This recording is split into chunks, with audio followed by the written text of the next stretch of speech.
کرے کہ حضرت انس بن مالک رضی اللہ تعالیٰ عنہ فرماتے حضور کسی رستے سے گزر جاتے تھے نا تو جو بعد میں آتا تھا اسے خوشبو اتنی آتی تھی کہ پتہ چل جاتا تھا یہاں سے اللہ کے رسول گزر کے گئے۔ حضور علیہ الصلاۃ والسلام کو جو اللہ تبارک و تعالیٰ نے حسن عطا فرمایا اور جو کمالات عطا کیے، آپ غور فرمائیں گے کہ حضور کے پسینہ مبارک سے خوشبو آیا کرتی۔ اللہ کے رسول ہیں، اس پر اگر آپ دلائل دیکھیں، معجزات دیکھیں، کمالات دیکھیں، فضائل دیکھیں، شمائل دیکھیں تو انسان دنگ رہ جاتا۔ حضور کے مقدس پسینے سے خوشبو مہکا کرتی اور گلیاں اور بازار اس سے مہک اٹھتے۔ حضرت عتبہ رضی اللہ تعالیٰ عنہ صحابی ہیں، 4 بیویاں تھیں، وہ کہتی ہیں کہ ہم ایک سے ایک بڑھ کے خوشبو استعمال کرتی تھی، لیکن سمجھ نہیں آتی تھی کہ ہمارے شوہر کون سی خوشبو لگاتے ہیں۔ ہم باوجود کوشش کے، باوجود ہمت کے اور باوجود تجسس کے وہ خوشبو نہیں پاتی تھی۔ تو ایک دن ہم چاروں نے فیصلہ کیا کہ ان سے پوچھ ہی نہ لیں وہ کون سی خوشبو لگاتے ہیں۔ تو ہم نے پوچھا کہ بتائیے، تو کہنے لگے میں نے تو کبھی لگائی نہیں۔ تو ہم نے کہا بھئی آپ ایسے ہی تو دعویٰ نہ کیجئے، ہم نے پوری جد و جہد کر لی اور پھر عورتوں کا چیزوں کو تلاش کرنا یہ تھوڑا انفرادی بھی ہوتا ہے، ہمیں وہ رنگ نہیں ملا خوشبو کا، وہ انداز جو آپ کا ہے۔ تو فرمانے لگے اصل بات یہ ہے کہ میرے کمر پر کچھ تکلیف ہو گئی تھی، کچھ ایسی چیزیں ابھر آئی تھی جو تکلیف کا باعث تھیں، تو میں پھر حاضر ہوا رسول پاک کی بارگاہ میں۔ تو نبی کریم علیہ السلام نے فرمایا کرتا ہٹائیے گا، تو میں نے کچھ کرتا ہٹایا تو کریم نے دست مبارک پھیرا، بس ظلمت کو ان کے نور نے کافور کر دیا، جس پر پڑی نظر اسے بھی نور کر دیا۔ تو محمد صلی اللہ تعالیٰ علیہ وسلم اللہ کے رسول ہیں، اس پر اتنے دلائل ہیں، یہ اتنا آفتاب سے روشن مسئلہ کہ یعنی آپ شمار کرتے جائیں، آپ گنتے جائیں، آپ سیرت کو پڑھتے جائیں، آپ فضائل کو پڑھتے جائیں، کمالات کو پڑھتے جائیں، تو مرحوم اعظم چشتی کا ایک جملہ اتنا فٹ آتا ہے کہ یہ سارا مضمون اس میں سمٹ جاتا ہے۔ وہ کہتے ہیں تیری حیات پاک کا ہر لمحہ پیغمبر لگے، یعنی لمحہ لمحہ بتاتا ہے کہ آپ اللہ کے سچے رسول ہیں۔ ایک ایک گزرنے والی گھڑی بتاتی ہے کہ آپ اللہ کے سچے رسول ہیں۔ حضور کا مسکرانا بھی بتاتا ہے کہ سچے رسول ہیں۔ نبی پاک علیہ السلام کا دیکھنا بھی بتاتا ہے کہ حضور اللہ کے سچے رسول ہیں۔ حضور تو کسی پر جلال بھی کر دینا تو بھی پتہ چلتا ہے اللہ کے سچے رسول ہیں۔ یعنی حضور علیہ الصلاۃ والسلام کھانا تناول فرمائیں یا آرام فرمائیں، آپ ذرا یہ انوکھا پن ملاحظہ فرمائیے گا، یہ انداز ذرا دیکھیے گا کہ ایک صحابی نے آ کے عرض کی یا رسول اللہ صلی اللہ تعالیٰ علیہ وسلم میری بیٹی کی شادی ہے تو خوشبو کی بڑی ضرورت ہے، تو مہربانی فرمائیں، کرم نوازی کریں۔ عرب شریف کے اندر خوشبو بڑی مہنگی ہوتی تھی، آج بھی وہاں خوشبو بڑی مہنگی ہے اور خوشبو کا استعمال بھی بہت زیادہ ہے۔ تو اس صحابی نے آ کے عرض کی یا رسول اللہ صلی اللہ تعالیٰ علیہ وسلم خوشبو مل جائے، میری بیٹی کی شادی ہے۔ تو حضور علیہ السلام نے فرمایا ایک لکڑی لے آؤ اور ایک بوتل، ایک شیشی لے آؤ۔ وہ لے کے آئے تو محبوب نے نا لکڑی کے ساتھ اپنا پسینہ تیری حیات پاک کا ہر لمحہ پیغمبر لگے، حضور نے وہ پسینہ مبارک اتار کے اس شیشی میں ڈال دیا، فرمایا جا جا کے استعمال کر، اللہ تبارک و تعالیٰ بہترین خوشبو عطا کرے گا۔ حضور علیہ الصلاۃ والسلام کا سارا وجود نور، یعنی ہمارے ہاں کسی آدمی کے منہ سے تھوک نکلے یا لعاب نکلے تو لوگ اس سے گھن محسوس کرتے ہیں، جگہ جگہ لکھا ہوتا ہے تھوکنا منع ہے، لیکن نبی کریم اگر لعاب دہن لگا دینا مولا علی کی آنکھوں پر تو شیر خدا فرماتے ہیں مجھے پہلے سے بھی زیادہ بہترین نظر آنا شروع ہو جاتا ہے۔ اللہ کے محبوب صلی اللہ تعالیٰ علیہ وآلہ وسلم کے پورے وجود نور کو جیسے جیسے دیکھتے جائیں محسوس ہوتا ہے کہ تیری حیات پاک کا ہر لمحہ پیغمبر لگے۔ حضرت عبداللہ ابن سلام رضی اللہ تعالیٰ عنہ فرماتے میں گفتگو کرنے آیا تھا، حضور علیہ الصلاۃ والسلام کے دین کے بارے میں کچھ معلومات کرنے آیا تھا، اور میں تورات کو پڑھنے والا تھا، اہل یہود کے علماء میں سے آپ کا شمار ہوتا تھا، اپنے کچھ لوگوں کے ساتھ آئے۔ فرماتے ہیں نبی کریم صلی اللہ تعالیٰ علیہ وسلم اونٹنی پر تشریف فرما تھے اور صلہ رحمی کے متعلق کچھ گفتگو کر رہے تھے۔ میں نے حضور کی گفتگو سنی۔ محبوب کا لباس مبارک مہنگا نہیں ہوتا تھا، پر نہایت ہی اجلا ہوتا تھا، نہایت سادہ ہوتا تھا، نہایت باکمال ہوتا تھا۔ فرماتے میں نے اونٹ پر بیٹھے ہوئے محبوب کے لباس کا، بات کرنے کا، نفاست کا، ہاتھ اٹھانے کا وہ انداز دیکھا، اور جھکی جھکی نظریں اور معصوم لہجہ اور گفتگو میں سلاست اور روانی اور ٹھہرے ٹھہرے جملے اور لفظوں کا وہ ایک خوبصورت ریدھم۔ فرماتے ہیں وہ سارے انداز میں نے دیکھے تو میں جو بات کرنے آیا تھا مجھے بھول ہی گئی۔ لباں تے موہراں لگیاں، بولن دی جاچ ہی بھول گئی، ایتھے زباناں تائیں کھولن دی جاچ بھول گئی۔ فرماتے ہیں میں کوئی بات ہی نہ کر سکا۔ جیسے ہی محبوب کے قریب گیا میں نے فوراً عرض کیا مجھے کلمہ پڑھا دے، میں مسلمان ہونا چاہتا ہوں۔ یہ آج جو لوگوں کی طبیعتیں الجھ سی گئی ہیں نا، آج یہ جو بے شمار باتیں، بے شمار گفتگو، سوشل میڈیا کا بے دریغ اور بے ہنگم استعمال، اور ذہن کو ہر وقت تھکائے رکھنا، اور طبیعت کو ہر وقت اوور تھنکنگ کرتے کرتے اپنے آپ کو پریشان کر دینا، یہ جو ساری بے چینی ہے، یہ جو سارا اضطراب ہے، یہ جو ساری ہماری طبیعتیں الجھ سی گئی ہے، ہر آدمی کو دوسرا دشمن نظر آتا ہے اور ہر ایک کو دوسرا اپنا مخالف دکھائی دیتا ہے، اور معاشرے کے اندر بسنے والا ہر آدمی لالچی دکھائی دیتا ہے، محسوس ہوتا ہے سارے شہرت کے لیے لگے ہوئے ہیں، سارے اقتدار کی جنگ لڑ رہے۔ یہ جو ہماری ساری بدگمانیاں ہیں اس کی بنیادی وجہ یہ ہے کہ ہم ادھر ادھر تو کھول کے دیکھتے ہیں، اپنے محبوب کی بارگاہ کی طرف نہیں دیکھتے۔ ہم جب حضور علیہ السلام کی پرکیف شخصیت کو دیکھیں گے، فضائل دیکھیں گے، کمالات دیکھیں گے، معجزات دیکھیں گے، نعت پاک کی طرف توجہ کریں گے، اخلاق عالیہ کو دیکھیں گے، حسن کردار کو دیکھیں گے۔ دنیا میں وہ لوگ بڑے عظیم ہوتے ہیں جو نبی پاک علیہ الصلاۃ والسلام کی محبت میں پوری طرح محو ہو جاتے ہیں۔ آپ یقین کریں جو دروازہ رسول تک پہنچ جاتے ہیں ان کا سفر ہی ختم ہو جاتا ہے۔ جو حضور کی بارگاہ تک پہنچ جاتے ہیں ان کے ذہن کی مشقت پھر ختم ہو جاتی، انہیں منزل نصیب ہو جاتی۔ وہ لوگ اس طرح کے ہو جاتے ہیں کہ اب زندگی میں ایک ٹھہراؤ آ گیا، اب سکون نصیب ہو گیا، اب اطمینان قلبی مل گیا، اب مقصود ہاتھ آ گیا ہے، منزل مل گئی ہے۔ نوجوانوں بہت زیادہ نہ الجھا کرو یار، بہت زیادہ پریشان نہ ہوا کرو۔ جب دل بڑا گھبرا جائے نا تو اپنے نبی پاک کی سیرت کو پڑھا کرو، حضور کے احوال شریفہ کا مطالعہ کیا کرو، ان کے حسن کی بات دیکھا کرو، جمال کی بات دیکھا کرو، کمال کی بات دیکھا کرو، محبوب کے بانٹنے کا انداز دیکھا کرو، نوازنے کا انداز دیکھا کرو، نبی پاک کا دشمنوں کو معاف کرنے کا رنگ دیکھا کرو، حضور کا عطا کر دینے کا انداز دیکھا کرو۔ معاشرے میں، سوسائٹی میں ہر طرف بے راہ روی ہے، سارے دشمن ہیں، لیکن محبوب تبلیغ بھی اطمینان سے کرتے ہیں،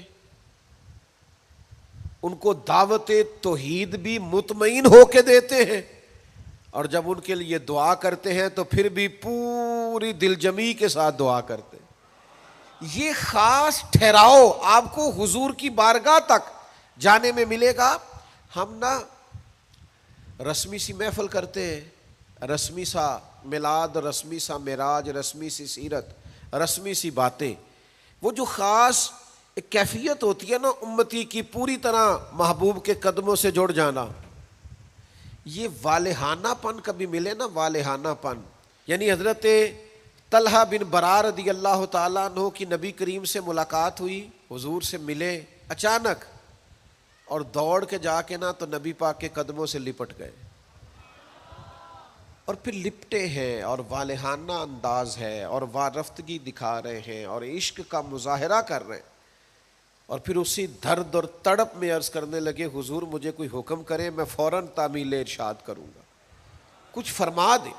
یہ والہانہ پن، یعنی کبھی آپ بڑے بے چین ہو تو کہیں یار کھولو سیرت کی کتاب، اپنے نبی کا کوئی ذکر پڑھتے ہیں، کھولو فلاں آدمی کو سنے جو حضور کے عشق کی بات کرتا ہے، آؤ کوئی نعت پاک کا نغمہ چھیڑ دے جو ہمارے دلوں کو ٹھنڈا کرے، آؤ کوئی قرب پائے حضور کے دروازہ نور کی طرف سفر کرے۔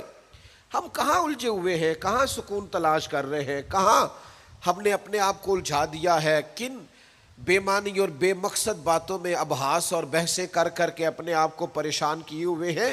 آئیے دیکھیے رسول اللہ صلی اللہ تعالی علیہ وسلم کی زندگی کا لمحہ لمحہ آپ کے کلیجے کو ٹھنڈا کرے گا، آنکھوں کو سکون دے گا، باطن کو پاکیزہ کرے گا، سوچوں کو نکھار دے گا۔ کہہ لینے دو مجھے یہ جملہ، حضور سے پیار کرو، جینے کا بھی مزہ آئے گا، مرنے کا بھی مزہ آئے گا، لطف نصیب ہو جائے گا، سرور نصیب ہو جائے گا، ایک کیف سا میسر آ جائے گا۔ حضور کی بارگاہ عالی مرتبت تک جڑو، نبی پاک علیہ الصلوۃ والسلام کے اخلاق عالیہ کو اپناؤ، کردار کو سمجھو، حسن تکلم کو سمجھو، نبی پاک علیہ السلام کی باتوں پر غور کرو۔ یقین کرو کبھی کبھی پڑھتے پڑھتے وجد ہو جاتا ہے، کبھی کبھی ان باتوں کو صرف مطالعہ کی نظر سے دیکھیں، سیکھنے کی نظر سے دیکھیں تو ایسے لگتا ہے کہ جیسے روح پرواز کرنے لگی۔ یہ اس طرح کے بھی کمالات ہوتے ہیں، یہ بھی رنگ ہوتا ہے، یہ بھی انداز ہوتا ہے، یہ بھی طور طریقے ہوتے ہیں۔ اور پھر حضور امی ہے، نبی کریم نے دنیا میں کسی استاد سے پڑھا نہیں، حضور سید عالم صلی اللہ تعالی علیہ وآلہ وسلم کسی مکتب میں نہیں گئے، حضور نے کسی مدرسے سے تعلیم نہیں پائی، لیکن جب حضور بات کرتے نا،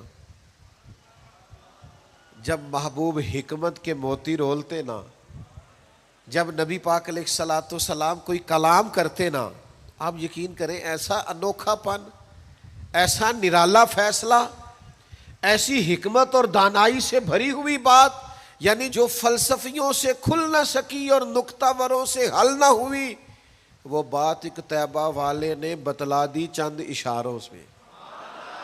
حضور دو چار اشارے کرتے اور عقدے کھل جاتے۔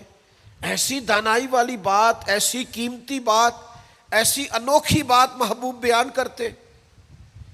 حضرت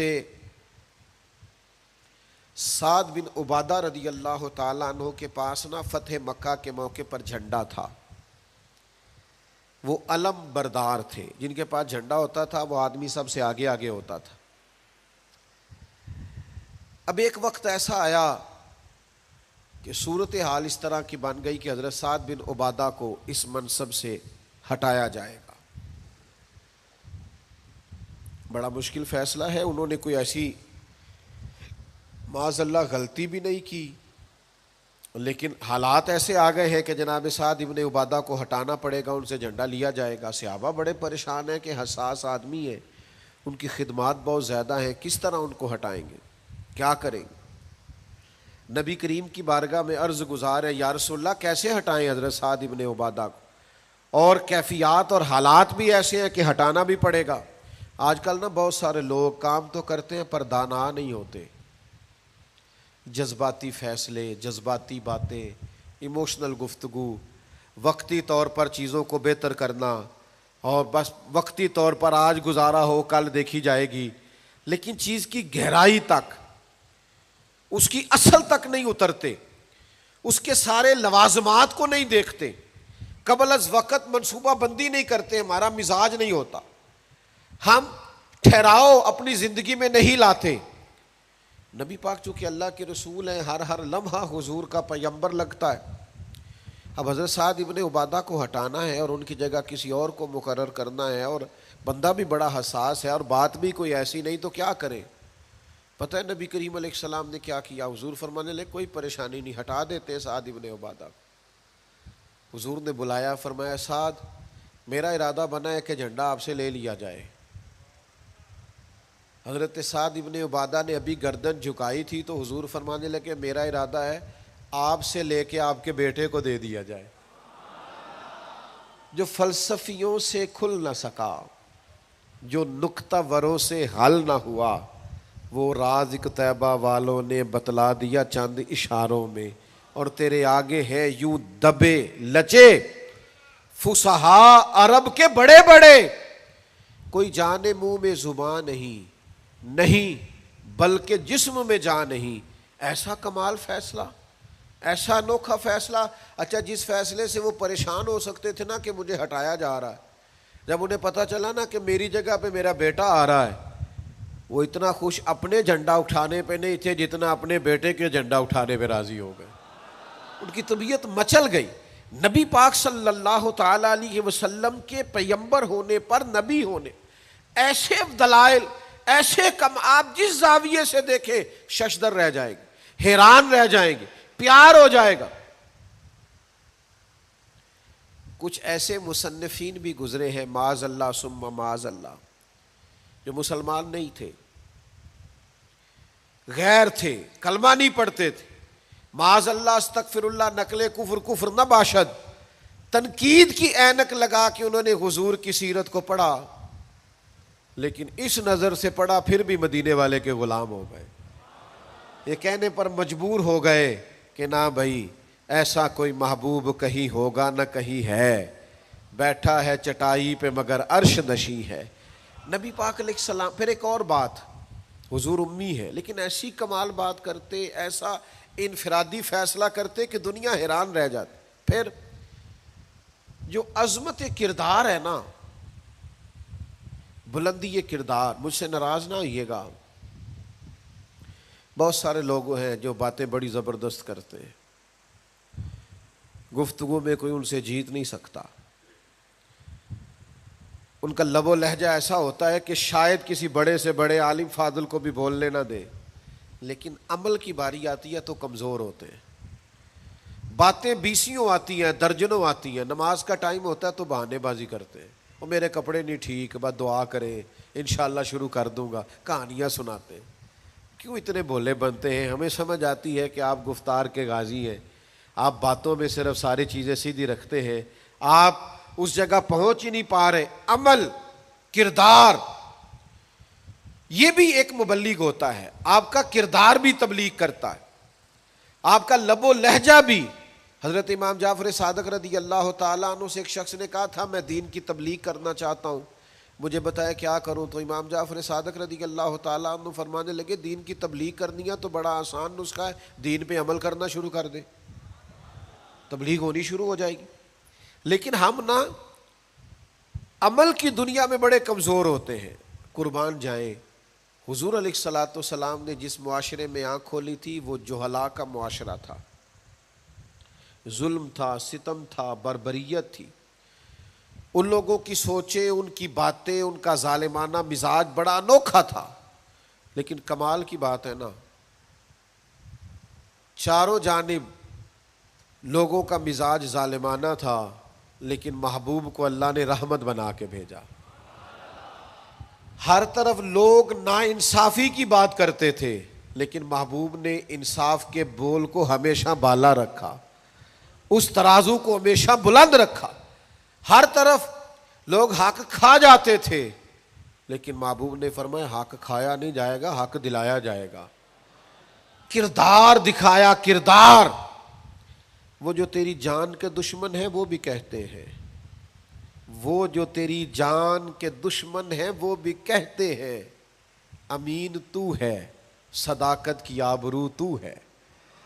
دشمن بھی کہتے ہیں سچے تو بہرحال ہیں، امانت دار تو بہرحال ہیں، غلط بات تو بہرحال نہیں کرتے.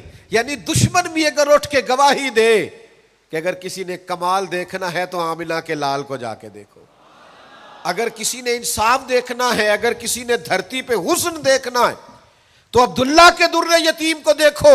وہ بھائی آپ سمجھے نا عظمت کردار کے وہ موتی جو حضور نے عطا کی. دیکھیے باہر والوں نے جب دلیلیں مانگی تو حضور نے معجزات دکھائے، اور جب اپنوں نے دلیلیں مانگی مکے والوں نے، قریش والوں نے، اپنے قبیلے والوں نے دلیل مانگی، آپ نبی ہیں تو دلیل کیا ہے؟ تو اللہ کا قرآن کہتا ہے کہ محبوب نے کہا فقد لبثت فیکم عمرا من قبلہ افلا تعقلون، اور میں نے تمہارے بیچ عمر گزاری ہے ساری، تمہیں عقل نہیں؟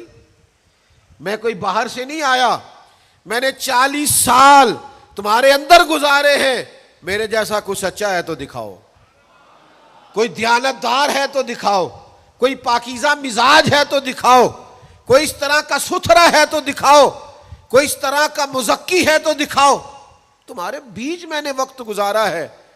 باقیوں کو نبی پاک نے معجزات بطور دلیل دیے، اور جب اپنوں نے دلیل مانگی تو حضور نے فرمایا میری سیرت دیکھ لو، میرا کردار دیکھ لو، میرے شب و روز دیکھو، فقط لبثت فیکم عمرا من قبل، میں نے اس سے پہلے عمر کا حصہ تمہارے بیچ گزارا ہے، افلا تعقلون، تمہیں عقل نہیں؟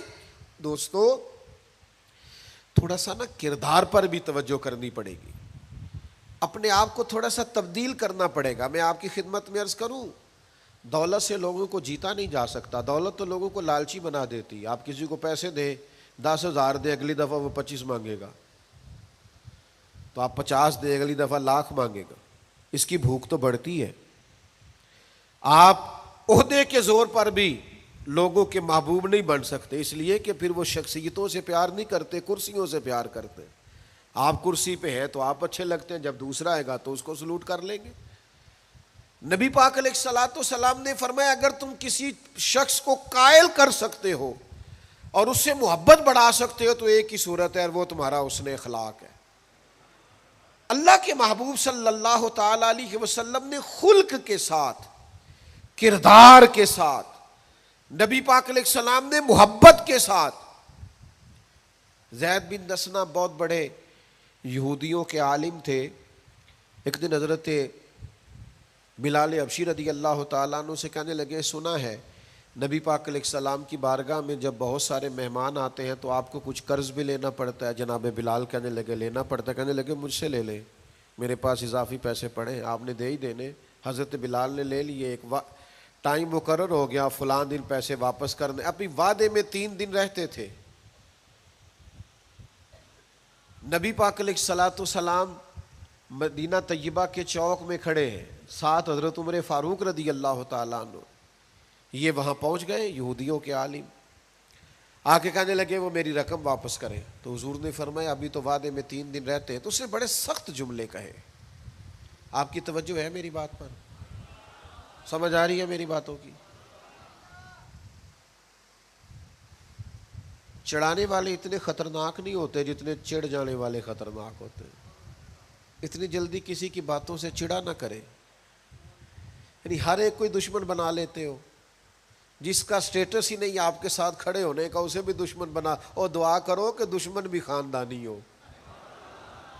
ہر ایک کوئی دشمن مان لیتے ہو، اس سے بھی میرا اختلاف ہے، یہ بھی مجھ سے حسد کرتا ہو، چھوڑے یار، آپ کا کوئی سٹیٹس ہی نہیں ہے، سب کے ساتھ آپ کا مقابلہ شروع ہو جاتا ہے، کہیں رکے تو صحیح، کہیں وہ جو 3 بندے وہاں کھڑے ہیں، وہ جو 4 وہاں کھڑے ہیں، وہ جو 5 وہاں کھڑے ہیں، وہ میرے خلاف باتیں کر رہے ہیں، وہ یار آپ بلا وجہ پریشان ہیں، وہ کوئی اور گل پہ کر دینے تو ہڑی نہیں کر دے، وہ کوئی بلا وجہ دشمن بنا لینا، چڑ جانا، ذرا سی بات پہ ڈسٹرب ہو جانا، بہت زیادہ پریشر اپنے ذہن پہ ڈالنا، اس سے بندہ کمزور پڑ جاتا ہے۔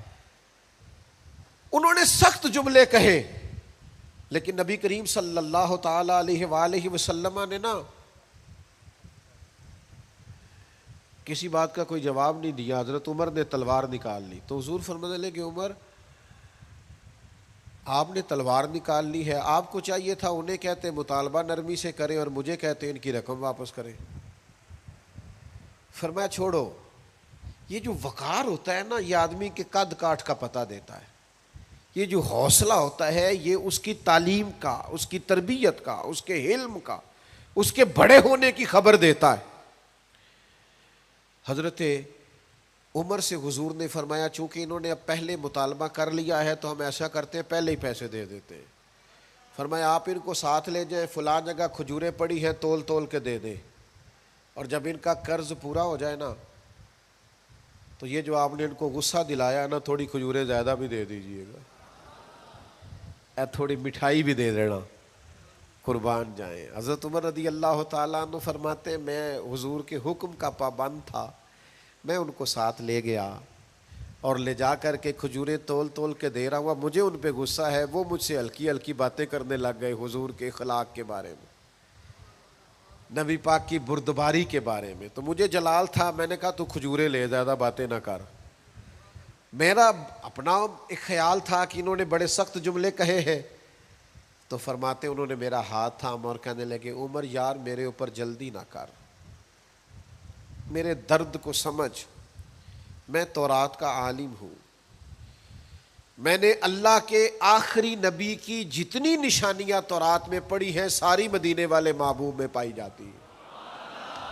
ایک نشانی میں نے یہ پڑھی تھی کہ جتنا جتنا کوئی جہالت کرتا جائے گا نبی پاک کا علم اتنا ہی غالب آتا جائے گا، حضور کی بردباری اتنی بڑھتی جائے گی۔